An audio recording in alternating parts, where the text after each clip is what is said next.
Selamat datang di channel Kisah Semesta. Tempat di mana kisah-kisah tersembunyi bukan sekadar diceritakan tapi dibongkar habis-habisan. Kami hadir untuk menyadarkan, bukan cuma menghibur.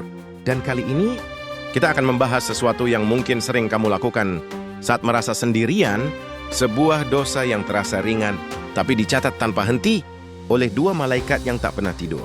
Sebelum kita mulai, dukung terus channel ini dengan klik tombol subscribe, like, dan aktifkan loncengnya. Karena satu klik dari kamu bisa jadi wasilah untuk menghidupkan kesadaran orang lain. Kita mulai sekarang.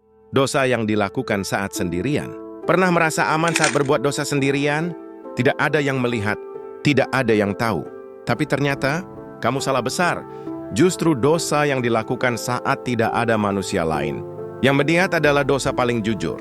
Karena saat itu, kamu hanya berhadapan dengan dirimu sendiri dan Tuhanmu. Tapi tahukah kamu, saat itu juga, ada dua pasang mata yang tak pernah berkedip. Mereka tidak tidur, tidak lengah, tidak alpa. Setiap gerakan tanganmu, setiap bisikan hatimu. Semuanya, dalam surah Qaf ayat 17-18 Allah menegaskan, ketika dua malaikat mencatat amal, satu di kanan dan satu di kiri, tidak ada satu kata pun yang diucapkan, kecuali ada pengawas yang selalu siap mencatat.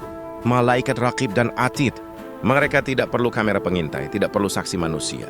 Mereka mencatat dengan sistem yang sempurna, bahkan sebelum kata-kata itu selesai kamu ucapkan.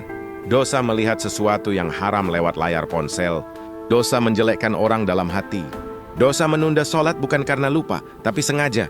Semuanya masuk catatan. Dan ironisnya, dosa-dosa inilah yang paling sering kita ulang. Karena kita merasa aman, karena kita pikir, nggak ada yang tahu. Tapi bayangkan, suatu hari nanti catatan itu dibuka di hadapan seluruh makhluk. Di hari pengadilan, saat bumi bersaksi, tangan bicara, dan tidak ada satupun rahasia yang bisa disembunyikan. Kamu bisa menipu manusia, tapi kamu tidak akan pernah bisa lolos dari dua malaikat yang berdiri di bahumu. Sekarang aku ingin tanya, jika catatan amalmu dibuka hari ini, apakah kamu siap menatapnya? Atau justru menunduk malu? Apa dosa yang paling ingin kamu hapus dari catatan hidupmu? Atau pernahkah kamu merasa diawasi saat berbuat dosa diam-diam? Coba komen apa pendapatmu.